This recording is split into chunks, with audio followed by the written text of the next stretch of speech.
This is Bob Oliphant from the Westford Historical Society and Museum, bringing you episode 43 of season 4 of the Westford Wardsman podcast. The Westford Wardsman newspaper was part of Turner's Public Spirit, a weekly newspaper in Ayer a century ago. In this episode, we'll be reading the Wardsman for the week ending Saturday, October 28, 1911, and I'll elaborate on what was happening in Westford that week. The week starts with the Westford Center section. All roads led to the auction at Kittredge Farm, which was now 9 Depot Street, on Tuesday to settle the estate of the late owner, Mrs. Mary Brigham. The fine weather and the cutting out of the usual forenoon recess of the electric cars gathered a large crowd. At one time, 65 teams were counted hitched around the square field opposite the house. The sale was not finished on Tuesday, and the remainder was disposed of on Wednesday. Stock, tools, and household goods sold at good prices in most cases. Lunch was served on the premises during the day. It was estimated that fully 500 people were in attendance. Mrs. Adrith Carter returned from the Lowell General Hospital last week, Thursday, where she recently underwent an operation for appendicitis. Her many friends are glad that she is making a good convalescence. Mr. and Mrs. Arthur Blodgett and George E. Gould had a jolly husking party at their home on Friday evening of last week. Those present report plenty of fun, an abundance of red ears, and an appetizing supper served by the hostess. There were about 75 in attendance. The reference to red ears has to do with anyone who found an ear at one of these corn huskings that with red kernels could kiss the person of his or her choice. So that was always a popular find. Mrs. Jenny Fifield is visiting relatives in Nashua, New Hampshire, and Mrs. Ida Gould is taking her place in the William L. Woods household during her absence. The Boy Scouts had to defer their field day on account of the rain last Saturday to this Saturday afternoon at 2:30 at Whitney Park. Mrs. Fonzie Isles of Lowell has been in town this week, packing and removing her furniture, which she has stored in part of Oscar Spaulding's house, occupied by the Cutter family. This is preparatory for Mr. and Mrs. Blodgett and Mr. Gould's moving into Miss Moran's house, and for Joseph Wright and family getting into the house recently purchased by him from Mr. Gould. Mr. Wright and family have not been especially comfortable at the log cabin since cooler weather, and they, as well as their many friends, will be glad when they get established in their new house. I believe the log cabin referred to was on the top of Prospect Hill near the water tower in Westford Center.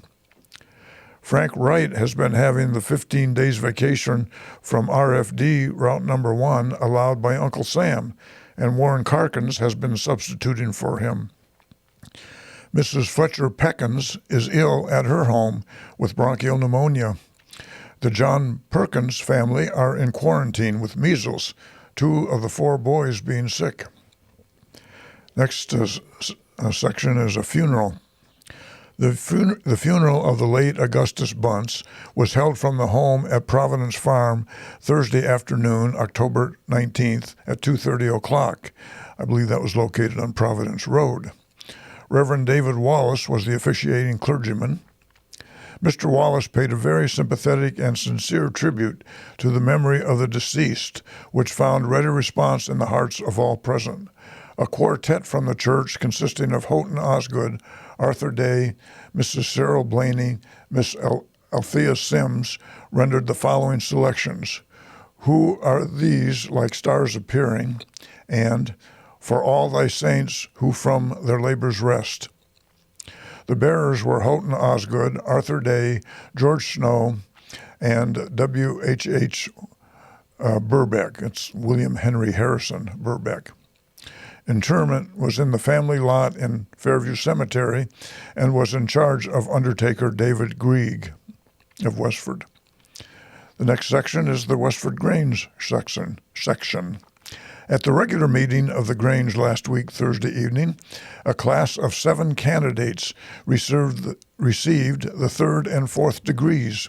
The 3rd degree was in charge of the ladies' degree staff, with Mrs. Fred A. Snow directing the work, which was done in a most commendable manner. The 4th degree was rendered by the regular officers. Refreshments were served in charge of the executive committee, William R. Taylor, Alonzo Sutherland, and Dr. Cyril Blaney. This Grange has accepted an invitation to Neighbors' Night at Carlisle Grange November 1st. Westford Grange is to furnish part of the entertainment. The next section is on the Tadmont Club. The second regular meeting this fall of the Tadmont Club took place on Library Hall on Tuesday afternoon. There was a good attendance of the members present. It was voted after careful consideration to extend the membership limit from 75 to 100. A committee on preliminary exercises had arranged for the reading of a poem by Dr. Oliver Wendell Holmes, which was one of his keen satires on a type of doctors of the old school. This was excellently read by Miss Martha L. Grant. The speaker of the afternoon was Dr. Orion Wells of Westford, who gave a paper on, quote, epochs in medical history, end quote.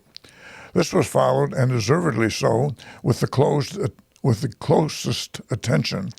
It was the studious medical man's presentation of an extensive subject brought to the comprehension of the average listener, a skillful outline of the accomplishments of men of science for the alleviation of human disease and suffering. Hippocrates and Galen of early time and later in the development of medical history, such names as Harvey, Jenner, Morton, Lister, Pasteur, and others, and what they had achieved. Dr. Wells outlined what anesthesia, antitoxin, X-rays, septic, and antiseptic surgery had accomplished in medical science. Other important subtopics were the progress in the treatment in such dreaded diseases as smallpox, diphtheria, tuberculosis, yellow fever, and acute cerebrospinal meningitis. Dr. Wells was very well liked in town. Unfortunately, died at a young age in October 1918 during the famed influenza epidemic of 1918.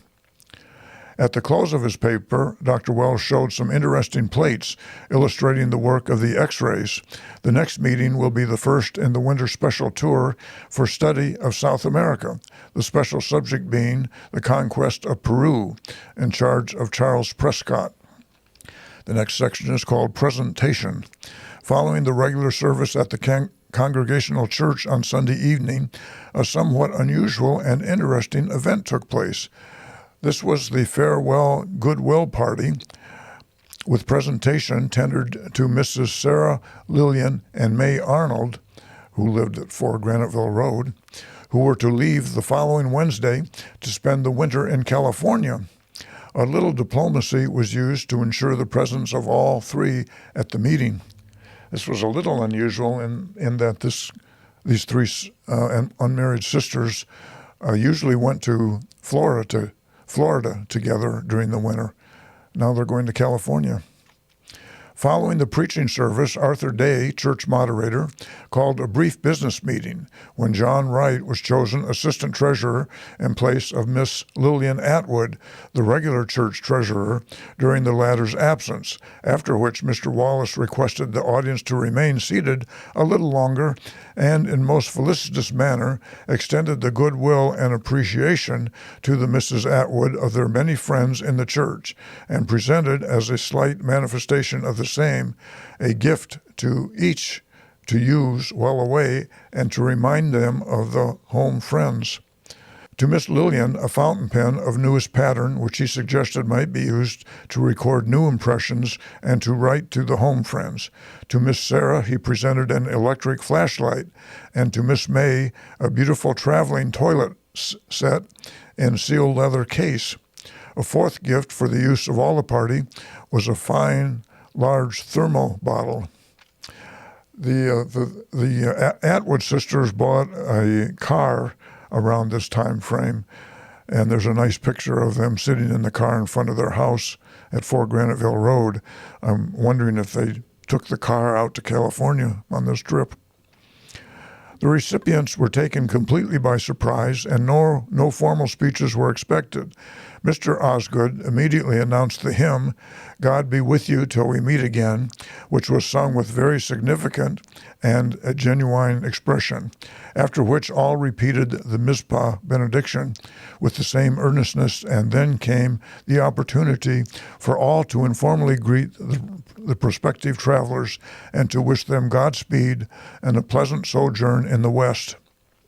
The Mizpah benediction is given in Genesis 31:49. It reads, "The Lord watch between me and thee when we are absent one from another." Mizpah is a Hebrew word that means watchtower and is loosely interpreted as, "May God watch over you." Much regret is felt over losing the Mrs. Atwood for the winter, for they fill a valuable place in the church's activities, musically, socially, and as pastors' helpers, and a very hearty welcome awaits their return. The next 2 paragraphs are entitled "Entertained." Mr. and Mrs. David Grieg and Mrs. Willard Fletcher combined forces on Tuesday evening and gave a very delightful party to a large gathering of their friends. This was held at Mr. and Mrs. Fletcher's pleasant home in the Westford Depot neighborhood, and the spacious rooms were well adapted to the present entertaining of the guests. A bountiful supper was served during the early evening. The decorations were in keeping with the season of Halloween, supplemented with autumn foliage. After full justice had been done in the delicious menu, progressive whist was enjoyed. Each guest also received a pretty Halloween souvenir. David Grieg read a selection on, quote, "husbands," end quote, which was much enjoyed. A good old-fashioned song with Miss Gladys Fletcher at the piano filled out the evening's enjoyment, after which good nights were said with very sincere assurances to their entertainers by the guests of a most enjoyable evening. There were fully 40 guests present. Next, we have the About Town section. Hugo Page is seriously ill with pneumonia at his home on Depot Road. Dr. Blaney is in charge of the recovery problem, which makes it look encouraging for recovery. Brookside Station on the Stony Brook Railroad was operated on last week Friday night for financial reasons. 20 cents worth of financial irregularity was discovered. It took an auto and experts to perform this irregularity act, that is, burglary, as their Entertaining and Departure Act clearly proved. That should be Entering and Departure Act clearly proved. Foxes are marketing the poultry in the Stony Brook Valley. Prices are not satisfactory, and an attempt is being loaded up to lessen the returns. The foxes are liable to have the returns read to them at any time, probably with a shotgun. The next meeting of the WCTU, Women's Christian Temperance Union, will be held on Wednesday, November 1st, with Mrs. Samuel Taylor at the Old Oaken Bucket Farm, an appropriate name for the nature of the meeting. Mrs. Homer Seavey, who was a delegate to the state convention held at Holyoke, will make her report at this meeting. The next section is called Conference. The Conference of Unitarian Churches of Middlesex North met with the Old First Parish last week, Thursday. The weather was cloudy and threatening, but the thinking spiritual was bright and light and threatening more. The large audience clearly thought so, and the addresses of the day were heavily charged with the inspiration that is particularly of this new opportunity day of ours. Reverend Albert Lazenby and Reverend Abraham Rybaney both struck new springs, the former on, quote, the men and religion movement, and the latter on, quote, the new spirit and religion, end quote. The Old First Parish maintained its old-time record for hospitality towards the individual as thinker and guest at the noon hour, which enables to think on more and wiser. About 30 sat down to dinner. At the election of officers, Abiel J. Abbott of Westford was chosen president. Other officers were from out of town. Next, we come to the Forge Village section. On Saturday evening, October 28th, a supper and entertainment will be held in Recreation Hall. The supper is in charge of the members of the Ladies' Sewing Circle, who are busy preparing most palatable dishes. The children of the Sunday school will entertain the audience after supper. As the proceeds of the affair will be used for the benefit of St. Andrew's Mission, it is hoped that a large number will attend. Services at St. Andrew's Mission will be held on Sunday evening at 7:30 o'clock. Reverend Bumpus will occupy the pulpit.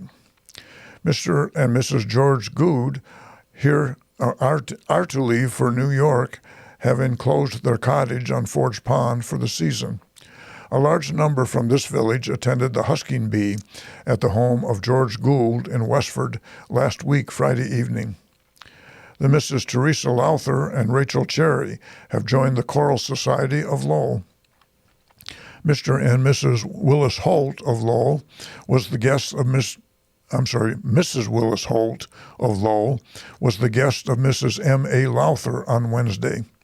Miss Violet Collins of Providence spent the weekend with her parents, Mr. and Mrs. Miles Collins.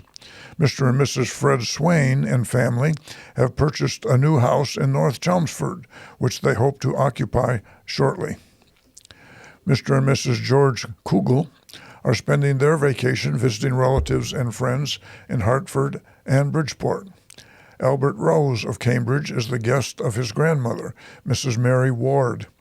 Matthew Elliott, while at work in the mill on Monday, was taken suddenly ill with an attack of acute indigestion and was carried to his home on Bradford Street. You have to wonder what he ate. Next section is the Graniteville section. The apple crop in Westford has been unusually heavy this year, and several men from this village have been employed as pickers during the past week. The Young Ladies Club held a social dancing party in Healy's Hall on last Saturday evening, which, in spite of the rainy weather, was well attended. The Colonial Orchestra of Lowell furnished excellent music for dancing, and at intermission, refreshments were served. A daughter was born to Mr. and Mrs. Elisha Hanning. It's given as Hannon, Hannon, in the newspaper, but it should be Hanning, Hanning. She was born on Monday, October 23rd. Actually, according to the Westford Vital Records, she was born Sunday, October 22nd, and her name was Jessie J. Hanning. The next paragraph is also titled Entertained. The Knights of King Arthur entertained the Queens of Vanillon at luncheon given in the M.E. Church Vestry on last Saturday evening and was largely attended. The knights, who proved to be princes at entertaining, made it very pleasant for their lady friends. After luncheon, a short but select musical program was given that proved to be thoroughly enjoyable to all. The remainder of the evening was taken up with the playing of games and other forms of amusement, and the whole affair was voted a great affair. The pastor, Reverend Louis Havermale, was present during the evening and was greatly pleased with the entertainment provided and the good work of the Knights of King Arthur, a men's group at the Methodist Church in Graniteville. The next couple of paragraphs are called Serenaded. And this is a great description of an old-fashioned shivaree, if you've ever heard people refer to a shivaree, Shivaree. Mr. and Mrs. Charles McLenna, MC capital Lenna, who have recently returned from a brief honeymoon trip, were serenaded at their home on Broadway on Thursday evening of last week by a large number of their friends who came to extend the hand of welcome to the young bride and congratulate Charlie, on his choice. The party assembled at Music Hall and, headed by the Bingville Band, with Thomas Hughes as drum major, marched to the McLenna home. The instruments used by the band members as in quotes, were not injured in any way by the slight mist that was falling, as they have stood many a hard campaign, being the property of the Graniteville Cornet Band, the same tenors, baritones, and slide trombones having been in existence here about 25 years. And they were probably purchased by the Abbott Worsted Company. The players were not skilled musicians, but what they lacked in harmony, they made up in volume, and judging from their efforts in getting music out of the horns, one could see that their work was a labor of love. Charlie soon responded and set up the cigars for all, after which there was a spasm by the band. Frank Charlton then sang, "When a Girl from Old New Hampshire Loves a Man in Graniteville." This was followed by "The Hills of Old New Hampshire," both complimentary to the bride, who was formerly of Nashua, New Hampshire, a girl.